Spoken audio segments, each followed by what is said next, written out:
क्योंकि हे स्वामिनी पार्वती जी मुझे प्राणों के समान प्यारी है। जय श्री राम। यदि पार्वती जी के योग्य वर ना मिला तो सब लोग कहेंगे कि पर्वत स्वभाव से ही जड़ होते हैं। हे स्वामी, इस बात को विचार कर ही विवाह कीजिए, जिसमें फिर पीछे हृदय में संताप ना हो। जय श्री राम। इस प्रकार कहकर मैना पति के चरणों पर मस्तक रखकर गिर पड़ी। तब हिमवान ने प्रेम से कहा, चाहे चंद्रमा में अग्नि प्रकट हो जाए पर नारद जी के वचन झूठे नहीं हो सकते। जय श्री राम। हे प्रिय, सब सोच छोड़कर श्री भगवान का स्मरण करो। जिन्होंने पार्वती को रचा है वह ही कल्याण करेंगे। जय श्री राम। दोहा 71। अब यदि तुम्हें कन्या पर प्रेम है तो जाकर उसे यह शिक्षा दो कि वह ऐसा तप करे जिससे शिवजी जी मिल जाए।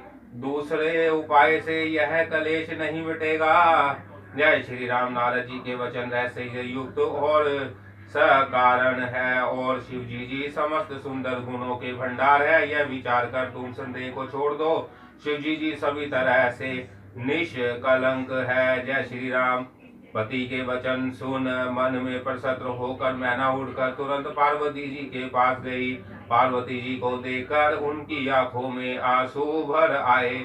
उसे स्नेह के साथ गोद में बैठा लिया। जय श्री राम। फिर बार बार उसे हृदय में लगाने लगी। प्रेम से मैना का गला भर आया। कुछ कहा नहीं जाता। जग जननी भवानी जी तो सर्वज्ञ ठहरी। वह माता को सुख देने वाली कोमल वाणी से बोली, जय श्री राम।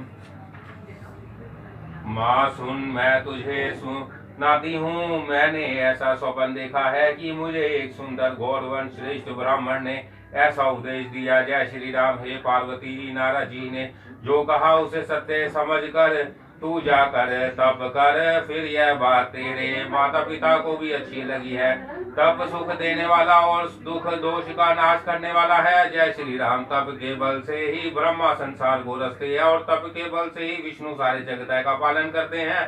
तप के बल से ही शंभु संसार करते हैं और तप के बल से ही शेष जी पृथ्वी का भार धारण करते हैं। हे भवानी, जय श्री राम। हे भवानी, सारी सृष्टि तप के ही आधार पर है।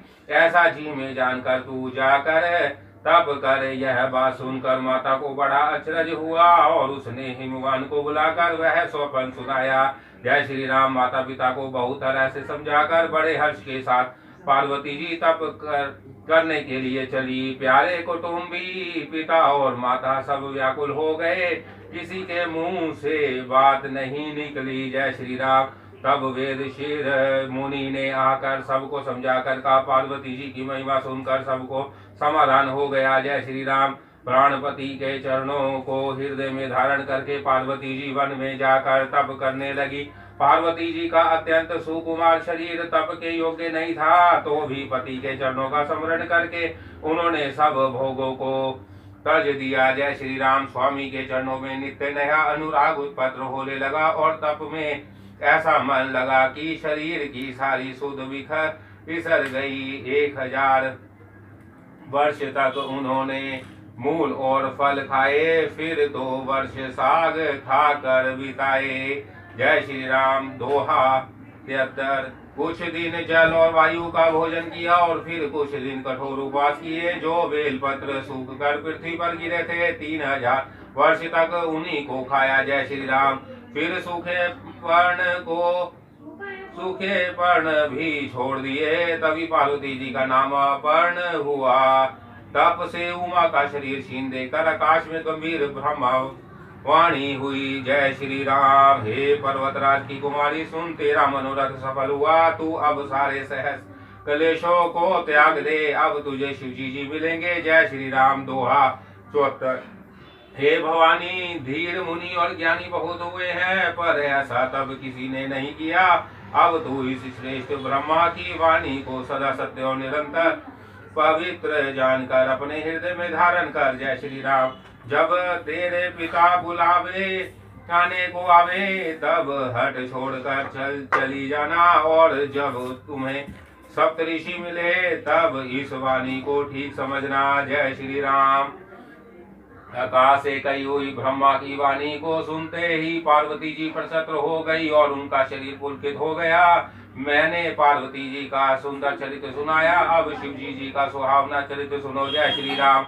जब से सती ने जाकर शरीर त्यागा किया तब से शिव जी के मन में वैराग्य हो गया। वह सदा श्री रघुनाथ जी का नाम जपने लगे और जहाँ तहाँ श्री रामचंद्र जी के गुणों की कथाएं सुनाने लगे। जय श्री राम। चिदानंद सुख के धाम मोह मद और काम से रहित शिव जी संपूर्ण लोगों को आनंद देने वाले भगवान श्री हरि को हृदय में धारण कर पृथ्वी पर विचरने लगे। जय श्री राम। दोहा 74।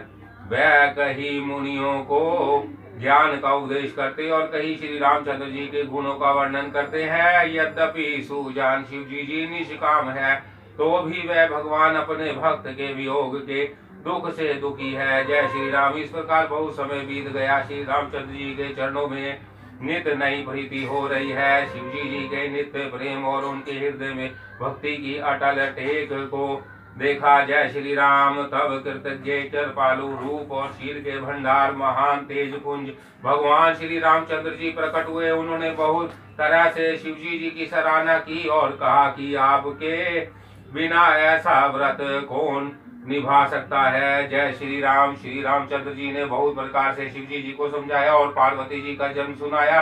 कृपा निधान श्री रामचंद्र जी ने विस्तार पूर्वक पार्वती जी की अत्यंत पवित्र करनी का वर्णन किया। जय श्री राम। हे शिव जी, यदि मुझ पर आपका स्नेह है तो अब आप मेरी विनती सुनिए। मुझे यह मांगे दीजिए कि आप जाकर पार्वती जी के साथ विवाह कर ले। जय श्री राम।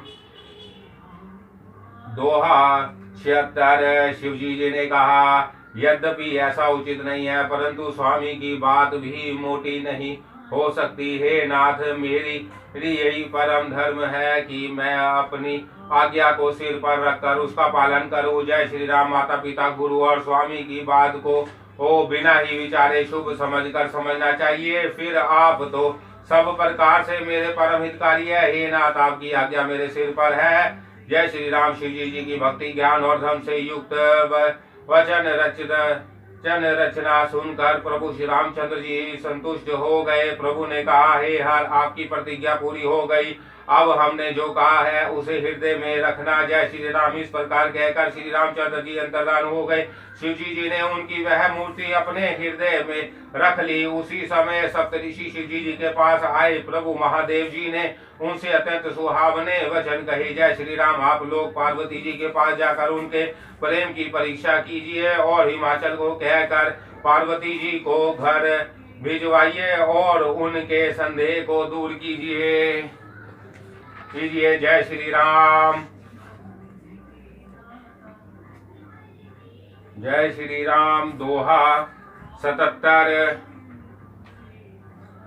ऋषियों ने पार्वती जी को कैसे देखा, मानो मूर्तिमान तपस्या ही हो। मुनि बोले, हे शैल कुमारी, सुनो, तुम किस लिए इतना कठोर तप कर रही हो। जय श्री राम। तुम किसकी आराधना करती हो और क्या चाहती हो। हमसे अपना सच भेद क्यों नहीं कहती। बात कहते मन बहुत सकुचाता है। आप लोग मेरी मूर्खता सुनकर हंसेंगे। जय श्री राम। मन ने हट पकड़ लिया है, वह उपदेश नहीं सुनाता और जल पर दीवार उठाना चाहता है। नारद जी ने जो कह दिया उसे सत्य जानकर मैं बिना ही पंख के उड़ना चाहती हूँ। जय श्री राम। हे मुनियों, आप मेरा अज्ञान तो देखिए कि मैं सदा शिव जी को ही पति बनाना चाहती हूँ। जय श्री राम। पार्वती जी की बात सुनते ही ऋषि लोग हंस पड़े और बोले, तुम्हारा शरीर पर्वत से ही हो तो उत्पन्न हुआ है। भला कहो तो नारद का उपदेश सुनकर आज तक किसका घर बसा है। जय श्री राम। दोहा 78। उन्होंने जाकर दक्ष के पुत्रों को उपदेश दिया था, जिससे उन्होंने फिर लौटकर घर का मुंह भी नहीं देखा। चित्रकेतु के घर को नारद ने ही चौपट किया। फिर यही हाल हिरण्यकश्यप का हुआ। जय श्री राम। जो स्त्री पुरुष नारद की सीख सुनते हैं वह घर बार छोड़कर अवश्य ही भिखारी हो जाते हैं। उनका मन तो कपटी है, शरीर पर सज्जनों के चिन्ह हैं, वह सभी को अपने समान बनाना चाहते हैं। जय श्री राम। उनके वचनों पर विश्वास मानकर तुम ऐसा पति चाहती हो जो स्वभाव से ही उदासीन, गुणहीन, निर्जर, बुरे वेश वाला, नर कपालों की माला पहनने वाला, कुलहीन, बिना घर बार का, नंगा और शरीर पर सांपों को लपेटे रखने वाला। जय श्री राम। ऐसे वर के मिलने से कहो तुम्हें क्या सुख होगा। तुम उस ठग के बहकावे में आकर खूब भूली। पहले पंचों के कहने से शिवजी जी ने सती से विवाह किया था, परंतु फिर उसे त्याग कर मरवा डाला। जय श्री राम। अब शिव को कोई चिंता नहीं रही, भीख मांग कर खा लेते हैं और सुख से सोते हैं। ऐसे स्वभाव से ही अकेले रहने वालों के घर भी भला क्या कभी स्त्रियां टिक सकती हैं। जय श्री राम। 269। अब भी हमारा कहा मानो, हमने तुम्हारे लिए अच्छा वर विचारा है। वह बहुत ही सुंदर, पवित्र, सुखदायक और सुशील है, जिसका यश और लीला वेद गाते हैं। जय श्री राम। वह दोषों से रही, सारे सगुणों की राशि, लक्ष्मी का स्वामी और वैकुंठपुरी का रहने वाला है।